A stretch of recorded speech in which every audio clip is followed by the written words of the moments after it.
दोस्तों नमस्कार। आज बड़े दिनों के बाद कुछ लोगों की ऐसी फरमाइश आई कि वह जी कुछ ऐसा बताओ कि जो लोगों की इम्यूनिटी भी अच्छी हो जाए। किसी को जुकाम रहता है, किसी को नज़ला रहता है, किसी को बार-बार खांसी हो जाती है, मौसम भी बदल रहा है।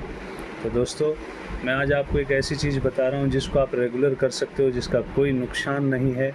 आपको करना क्या है, जिन लोगों को जुकाम रहता है, बार-बार नाक बहता है, नाक में खुजली रहती है, नज़ला रहता है, अलग-अलग नाम देते हैं, अस्थमा रहता है, उन लोगों को गाय के दूध में मिश्री पाउडर, धागे वाली मिश्री, और अगर एज 18 साल से ऊपर है तो 10 काली मिर्च पीस के बारीक पीसो, ठीक, और उसको उसके साथ मिला के रात में उसको पी के सो जाओ।